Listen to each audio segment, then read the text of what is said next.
All right. Thank you for coming. You told me on Sunday that the only way to talk to you at Davos was going to be on a chairlift, so That's true. I really appreciate this. It was. This is my 11th Davos, which is more than some of you, but not as many as some. And I finally cracked the code, which is we flew a big portion of the U.S. ski team in, and then took customers skiing. So if anyone thinks that sounds fun, become a Cloudflare customer, and we'll take you next year. And I'm still sore from trying to keep up with you. I did. So I do have a security question for you. You are a security guy. I spent some time in the Gulf and learned. I was fascinated to learn about all of the security requirements that these big data centers that have U.S. Accelerated compute, like in Abu Dhabi for one. Are the U.S. government is putting these requirements on them that are just like really intense. And I thought I'd ask you, like, what are the challenges, do you think, to securing these things, to stopping like IP from being, say, stolen by China? Yeah, I think that Cloudflare runs one of the world's largest networks. A huge percentage of the internet sits behind our network. We're in more than 600 data centers around the world. So we've seen every version of security that is out there. And I think from our perspective, it's great when we can go into an extremely highly secure facility, but we need to also be able to go into facilities that aren't as secure. And so we actually think about security down to the individual chipset level on every machine we have, because we assume that someone will drive a truck through a wall and rip out a bunch of servers, and that's something that we have to be able to protect for. I think that some of these protections that are being imposed by the U.S. government in order to be able to send high-powered GPUs and other things overseas, again, have some sense that there's something that's real there, but the physical security of a building is never something that we're going to individually rely on. That's one of the last sort of steps of defense. I think you actually have to design your systems in such a way that even if USB drive gets plugged into a server, and again, on our servers, we don't even have USB drives or USB connections to them. Even if a hard drive gets ripped out, even if an entire server gets stolen, that you have to have that security all the way down to the chipset level. And that's how we think about it, not only in the Gulf, but everywhere we operate. One idea that I've heard bounced around, you probably heard this too, is to put some sort of requirement to have like a remote kill switch on these GPUs. Do you think that's a good idea? Would that work? I'm not sure how exactly that would happen, although we've done something similar. So we had, we were in data centers in Russia, we were in data centers in Ukraine, and in 2022, when the Russian invasion happened into Ukraine, we actually triggered what was the global kill switch, which bricked all of the servers that we had in areas that we thought might be captured. And again, I think thinking about those things makes a ton of sense. Whether that's something that should be imposed by the U.S. government or not, that's where I think that we might get lost. But I think smart companies like Cloudflare, like a company like Salesforce, are thinking about how they can make sure that their infrastructure will be secure no matter what happens in the rest of the world. Yeah. What do you think about the Gulf region in general? Just it's become strategically important. The growth in technology there has been absolutely insane. Are you sort of bullish on it, or what are the challenges you see? First of all, the Gulf is made up of a number of different nations, and those nations each have different personalities, different strengths and weaknesses. But I think if you look at the region as a whole and you think about AI, there's sort of three unique advantages that I think people are listing, and they list them in this order of priority. My hunch is that it's actually backwards in terms of the priority that's there.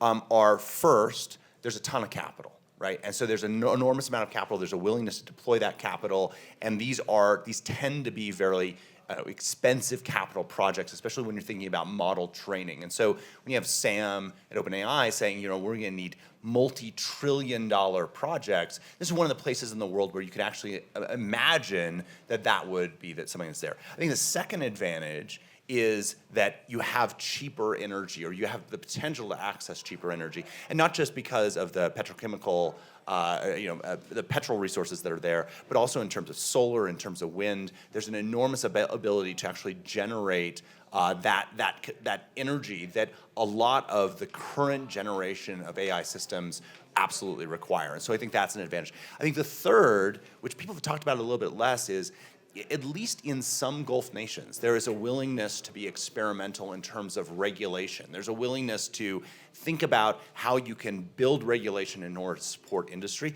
My hunch is, if the history books are written about this 50 years from now, if the Gulf becomes the preeminent area for AI, it's actually going to be that experimentation around regulation, which will probably turn out to be either the thing that is hugely beneficial and really enables it, or potentially, if they do it wrong, holds that space very much back.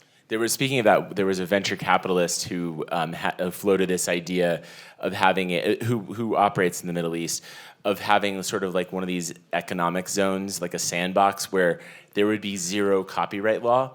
And this is something I think you've gotten really interested in. Like, I think you've talked about maybe like some sort of like blocking, tracking of news sites and things like that. How do you feel about that?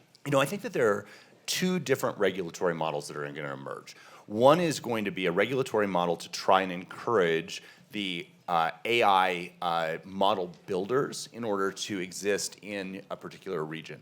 And again, that, something like saying, we won't enforce copyright for models. That is the sort of thing that you could see at least certain AI companies finding very attractive. The other model that is going to emerge is, I think, people who are trying to protect content and say that if your content is actually delivered from this region, we're going to make sure that you have that protection that is there. My hunch is that's going to be less of what happens in the Gulf. It's going to be much more around the model builders. I think Europe, you're going to see more protection on things like, if you're scraping content, you have to actually declare what it is that you've scraped. You have to actually give people the ability to control that scraping. I think that's super important, and over the long term, it's going to be equally in both the model builders and the content creators' interest for content to have value. Otherwise, we won't create original content. But I do think that that's going to be two different regulatory frameworks that will emerge. Your data centers, like the old kind of data center with CPUs, they don't really do much for like spreading technology when you put them somewhere. Like they just sort of go there, it seems, right? They're not like, they don't create like a halo effect. But will these accelerated ones be different, do you think? So I guess I would push back on that. I think that if you can make the internet faster anywhere, people use it more. And so much of the internet historically has been served out of either Ashburn, Virginia in the United States, or the Dells in Oregon. And so when you are far away from those places, you are at an inherent disadvantage. And the power of Cloudflare's network is actually we put content everywhere and are able to deliver it. We're seeing the same thing with AI. So as we are putting GPUs across our entire network, what is really powerful is that people are turning to that in order to actually run models locally. And that's important for a couple of different reasons. Yes, performance matters, but actually you want models to speak as if they are local. So, silly example, if you're in the US, and you ask a AI system, what color is something, and it responds back and says it's COLOUR, then it's going to feel incredibly foreign, right? If you're in the UK, on the other hand, and you ask it, what color is something, and it spells it COLOR, it's going to feel incredibly foreign. And so as we are building these systems that have personality, making sure that they are answering from a local place that understands, yes, the difference in spellings, but also the difference in cultural sensitivities, the difference in sort of what is expected for that region is incredibly important. And that's why we think that a lot of AI is actually going to be run on your own individual device. But when the model is too big or needs more resources, the next best place to run it is going to be on a network like Cloudflare. That's interesting. So March of last year, you launched this firewall for AI. Can you kind of explain that concept and how that's going since you launched? Yeah, so what we wanted to do was make sure that companies understood what data was leaving their systems in order to go to various AI systems. And so because we run this network and we have intelligence in it, we can actually use the same deep packet inspection technology that we have in order to say, okay, you're sending data to ChatGPT, you're sending it to Anthropic, you're sending it to whoever the different provider is. How can you audit what's actually going out, and how can you restrict it? So again, silly example, but let's say you're the Coca-Cola Corporation, you've got your secret formula that's out there. The last thing that you want to do is send that to OpenAI, because AI systems are kind of like 3-year-olds. Once they learn something, I have a 3-year-old, and you say a bad word, and she's like, "What does that mean?" And just over and over and over again. AI systems have the same thing. It's really hard for them to unlearn something once they are doing it. And so making sure that your trade secrets, your most valuable information never leaves your systems, or maybe even doesn't even get sent to AI systems at all, that's something that we hear from clients is really important, and that's why we launched the AI firewall. Is it going well? Are people buying it? I think it's got, if we're just being really honest here, because no one will Please. say this, it opens a lot of doors.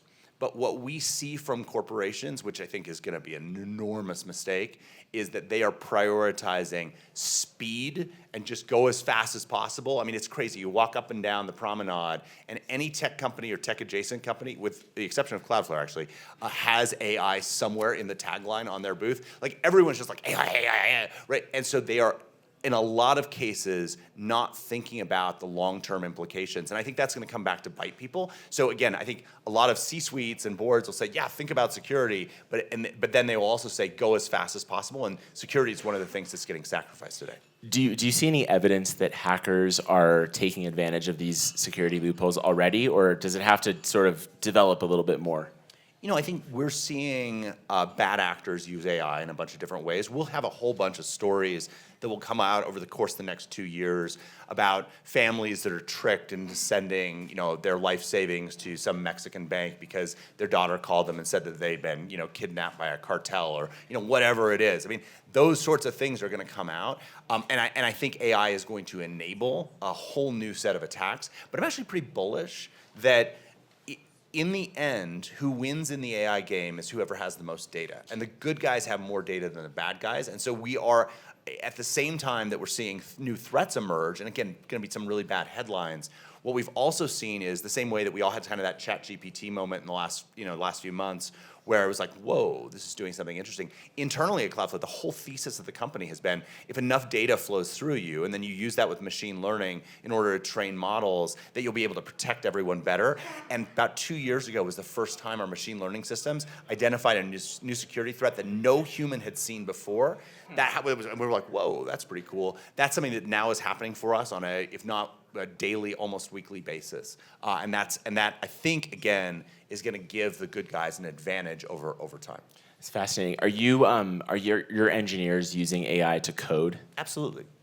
Like, how much? I don't know. I think it depends. I think people who are newer to the workforce, this is just a tool in their toolbox, and they are very, very comfortable with it. I think people who are sometimes more senior feel even embarrassed when they use it. And again, I think I'm super supportive of it if, and this is the important if, in our case, we don't use any third-party AI services, period. Right? So anything we use is running on our own infrastructure, and the data is staying on our own systems. And what we found is it's actually not as hard as you think to build those systems running on your own infrastructure and get that still huge advantage that's out there. So you're using like open source models and then fine tuning them, or things we build ourselves. We have lots of GPUs, so we can build our own models if we need to. What do you think of these huge investments? Right, that's a lot of the money coming from the Middle East, from the Gulf region. I think the number was 500 billion, if you believe that. Yesterday, is this warranted? Do you think we need this much compute?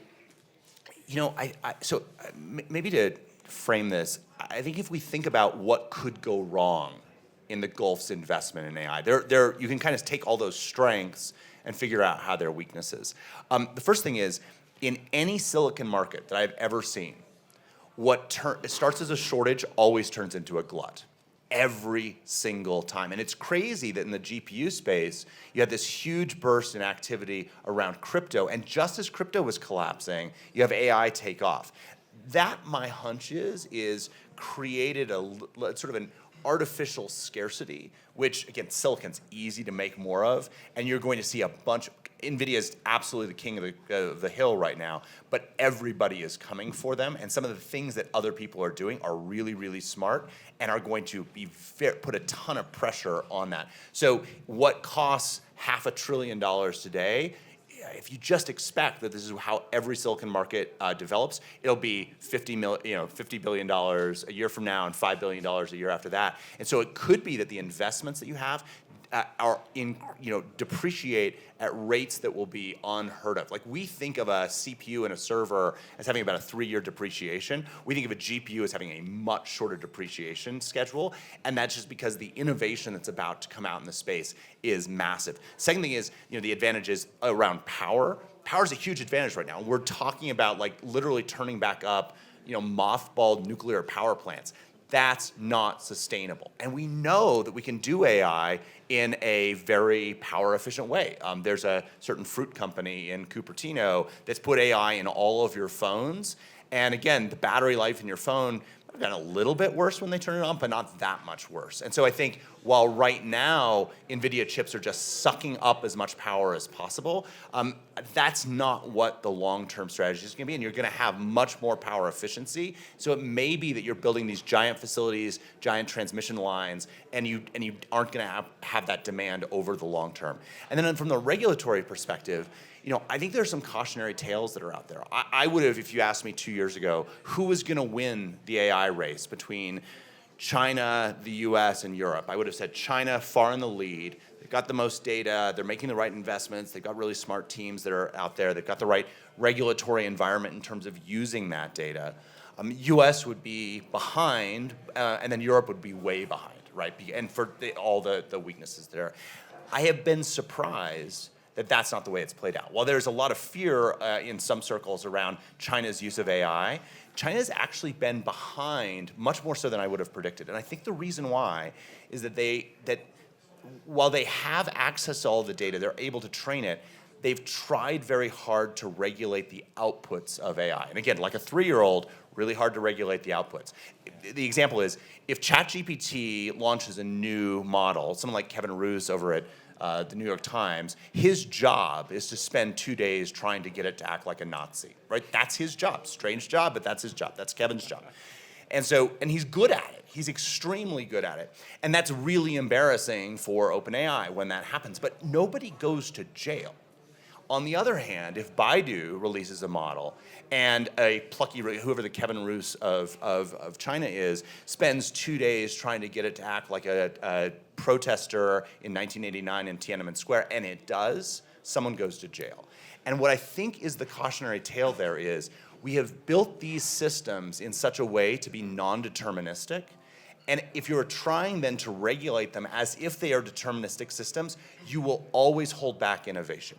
And so one of the things that I think as countries think about how they regulate the space, and Europe is doing this entirely wrong, the US is sort of verging on doing this wrong, and maybe that's an opportunity for the Gulf, is to understand that these models are non-deterministic, and they are every once in a while going to say incredibly offensive, even illegal things, and that just has to be the nature of the system. And that's going to be something that I think is very difficult for regulators to get comfortable with. But whatever country does is going to be the country that wins the AI space. Matthew Prince, we're out of time. Thank you. If you want to talk to him, got to hit the slopes. Really appreciate it. Only meetings on chairlift. So anyway, thank you.